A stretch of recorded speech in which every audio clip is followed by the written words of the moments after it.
Okay, so for the next scenario, we're going to go ahead and pick two names. We have Alex. Hi, Alex. Hey. And Doug. Hello, Doug. Hello. So you two have decided amongst yourselves who's going to be the client and who's going to be the handler? Yes. Okay, Yeah. so Doug, you'll be the handler. Correct. Okay, so for this exercise, we'll be looking for pet. Okay. Okay, and I'll be the skill spotter. All right. Good morning. Oh, is that your dog? Yes, it is. Is that a service dog? Well, he's actually a therapy dog. Therapy dog. What is a therapy dog exactly? Well, therapy dog actually is here to actually just work with various patients that are here, and just help brighten their day a bit and help them some of the problems they're having. I'm not really one for dogs myself. Why is that? I'm more of a cat person. That's what I grew up with. Oh, That's what I'm okay. used to. Dogs. I had a bad experience with dogs growing up. I don't feel too comfortable around that dog right now.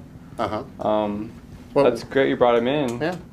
Okay. Well, you don't necessarily feel like you have to pet him, but is there a reason that you're uncomfortable around dogs, or he's actually very friendly? Is he? Yeah. I got attacked by a dog when I was little. Oh, really? Yeah. Oh, I'm sorry to hear It that. ended up jumping me when I was trying to run away. It just kind of. I was little. It freaked me out. Yeah. Yeah. The dog wasn't as small as that dog. It was a little larger dog. Okay. More of a Great Dane size. Okay. Well, he's very friendly. He really is. Would you like to try petting him? Not really. Okay. Well, that's fine. I feel like if I do, I might overcome that fear. Would that be okay? Oh, sure. Absolutely. Okay. Is he nice? Oh, he's very friendly. Here, Is he gonna lick me? Here. Yeah. He just loves petting. He loves when people pet him. Very friendly. See? Yeah, he's a sweet dog. Yeah. Yeah. Okay. Well, I'll think about it. I'm gonna go talk to somebody else right now. Okay, great. Well, we'll go see some of the other patients then. Great. Thanks for. And we'll stop by later if you'd like to see him a little more. Great. Thank you. Okay. Thanks. Bye. Thank you. 2 thumbs up, Doug. That's some great ad-libbing right there. Okay. That's a great thing. So, Doug, how did it feel to be visiting? Funny, since I've never done it before, but good. Yeah. Anything in particular that was really easy for you? Just I think meeting the client and just trying to be friendly and welcoming and trying to make him feel comfortable around my dog, and to maybe help him a little bit get over his fear and overcome the bad experience that he had when he was younger. Anything in particular that was really challenging or a surprise for you?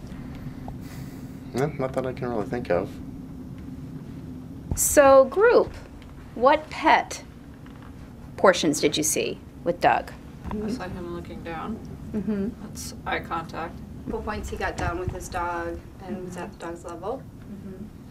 So what do you recommend in terms of proximity? What's Around, I guess I felt like we had constant proximity, or unless I'm sort of misunderstanding the concept of proximity in this case. Well, because it's a stuffed animal, you don't have to move too much, right, to have that close proximity. With a real animal, you would really judge their movements and their behavior. So with a real animal, if they moved off to the side or they sat down or moved a little bit further away, you would move closer to them. So you would just basically correlate your movements with theirs. Is there a right length to be away from the dog when Yes. you're with a client or anything like that?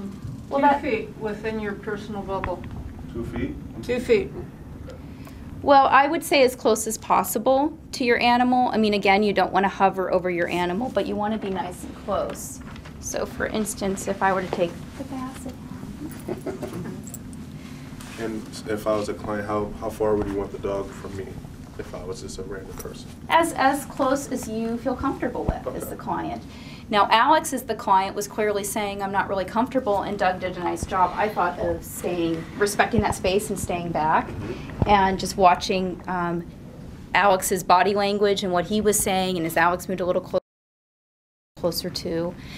But in terms of proximity, you want to be nice and close to your animal. You don't want to be, say, out this far, because this far, you don't have the touch, you don't have the proximity, that you're not as easily able to get to your animal and redirect a behavior from a client.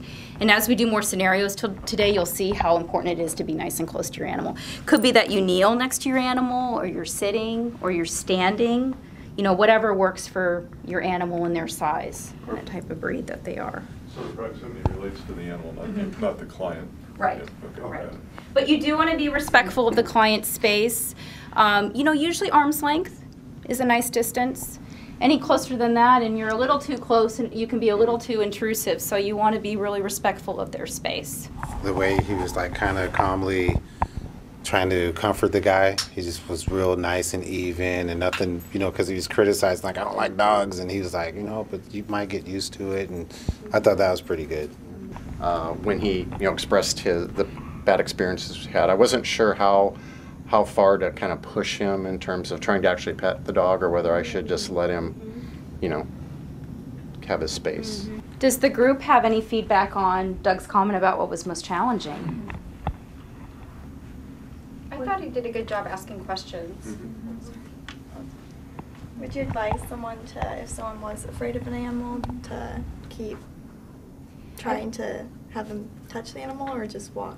You may come across a client who may seem uncomfortable, but then they start to move forward and they show curiosity and they say, well, maybe I will pet your dog. So you really judge how close you get and how much you visit with them based on their personal boundaries and space and their preference. And then you'll be able to tell if there's a client that's really uncomfortable. I was visiting at one point in time with one of my dogs, and there was somebody down the hallway who I could definitely tell was scared of dogs. He basically put himself against the wall and he did this, moving away. That's a clear sign. Don't want to visit. So being respectful of that, you know, mirroring what's going on for that person. So just being respectful of that. Alex did seem like he came around a little bit, and he was somewhat interested. Therapy dog, that was definitely an aspect that would be good to go on instead of just a service dog. If it's a therapy dog, he or she's been trained to deal with certain situations. So that definitely helped. Did it seem clear for you the difference between a service animal and a therapy animal? No. Okay. I didn't explain that. No. When I asked if it was a service animal and he said it was a therapy animal, it just kind of, I didn't think anything about it. It was just, it's a therapy animal, okay. So maybe he's done, the animal's worked with different clients before. Okay. Do So you think I should have gone into more of an explanation of the difference between service and therapy? What do you think, group? Do you think that that would have been helpful for the situation? Always, yeah. Yes. What is a therapy dog?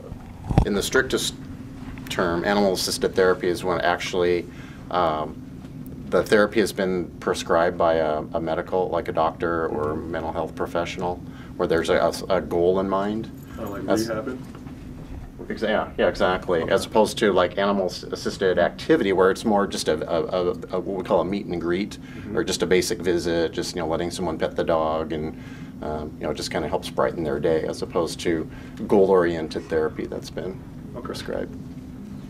And one thing that we really do cover when we talk about terminology in the course is the difference between service animals and therapy animals.